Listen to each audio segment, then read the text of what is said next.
Welcome everybody back to Boost in Motion, and today I want to talk about this video, so let's just jump right into it.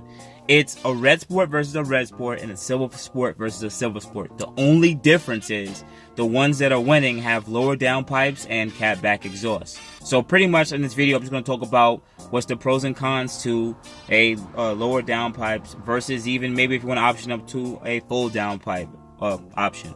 But let's just jump right into it. Boom. First thing, if you want to do lower downpipes, here's the advantages. They are cost efficient. They're about half the price of full downpipes. 2, easy installation. Very easy to install. 3, they're technically legal in 49 states because you still have catalytic converters in your car. For instance, all cars come with 2 cats, main cat and primary cat. Secondary cats, right? Lower downpipes remove the secondary cat. So think about it like this. I have 2 hands, I'm blowing out. The air can't get between 2 hands. Now if you remove the lower cats, or you put, whatever the case may be, this is this hand, you just have this. Now even though I'm exhaling, I'm still have back pressure, it's still easier for me to exhale with just 1 hand rather versus 2. And that's what secondary cats or lower downpipes do. They relieve a little bit of the back pressure so that the turbos could excel a lot easier. So that's another advantage. And if you want to join the Q50 Q60 community, it's on Facebook. I'll put the link below. A lot of the tuners that are on there, they explain that when you remove the lower cats, it allows the turbo to get to its boost targets, or let's say that 4,000 18 psi RPM a lot easier rather than cat it up completely. So those are some of the advantages of why lower downpipes are the best. Now you guys are gonna sit there and say, well, what about the disadvantages?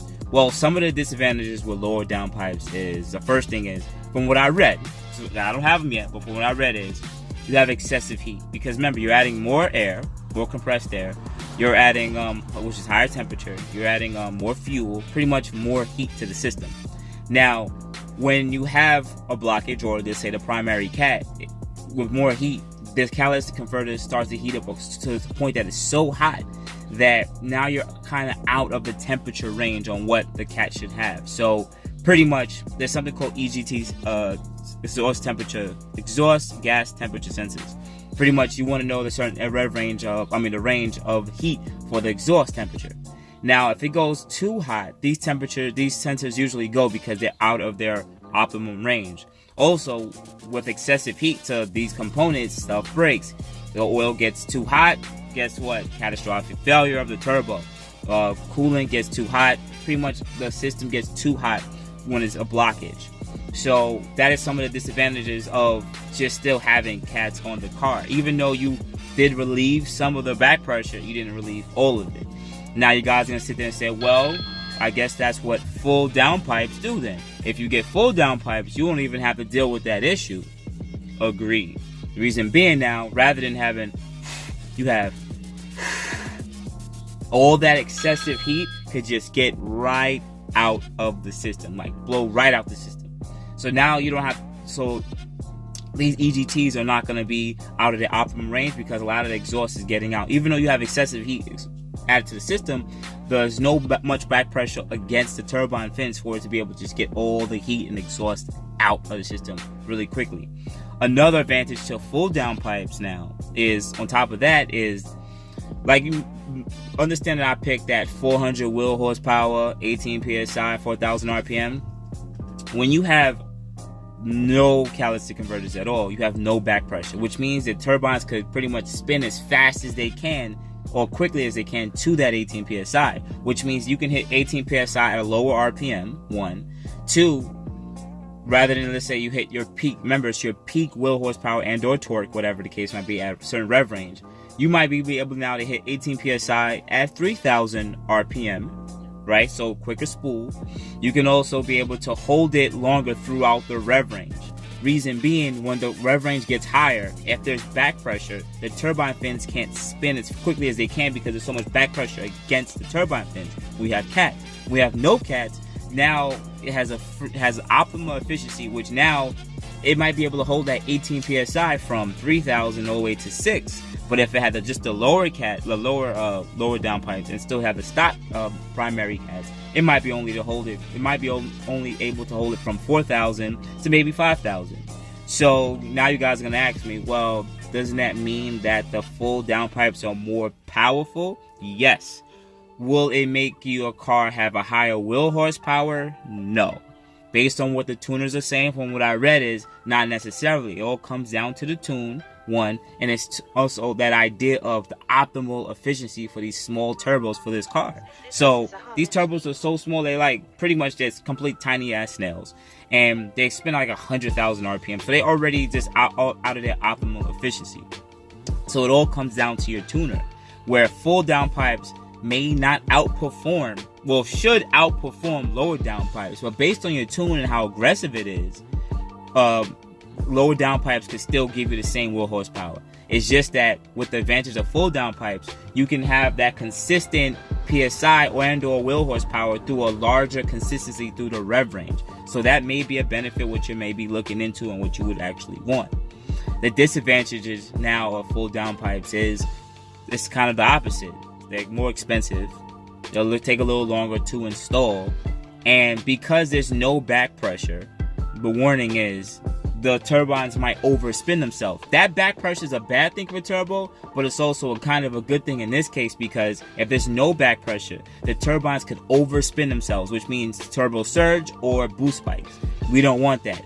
Especially if this is an automatic car, that's not a manual car, where you're flooring it and it's changing gears. If you get boost spikes, those boost spikes are going right into the motor. It doesn't blow off. Remember, it only blows off when there's a change of pressure, which means you let go of the throttle body or the gas pedal.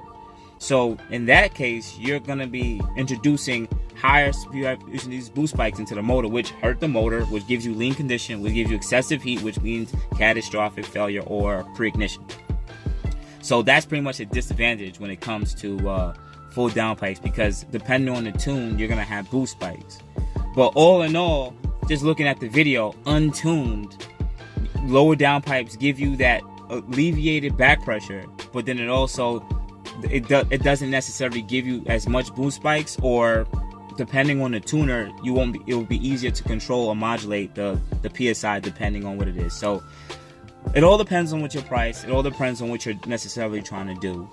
I would recommend lower downpipes because they're just more cost efficient, easy to install. Tuners say it's the best to tune with, whatever the case might be. It's completely legal, or it's legal because you still have the main CAT, and depending on your sniff test, wherever state you are in, you can pass your sniff test, and also you won't have this excessive. The only downfall is depending on how aggressive the tune is, the EGTs might go, but that's not necessarily something that happens because most tuners conservatively tune it on a rich tune at around 17 to 18 psi.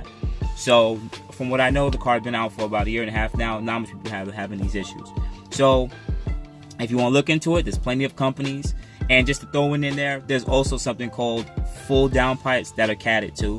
Not much companies make it, but they're really expensive. I really can't give you much information about that, so you can look in that on your own. But guys, I do appreciate you taking the time to sit there and think about it. It was a nice, intriguing video just to see how untuned lower downpipes could really just kind of outperform a stock tune with full cats. It's crazy how turbo cars just are so adapted to it. Also, on top of it, our exhaust is about 1.75 inches wide. Turbo car has 2-inch exhaust on outlet on every turbo. It's completely ridiculous.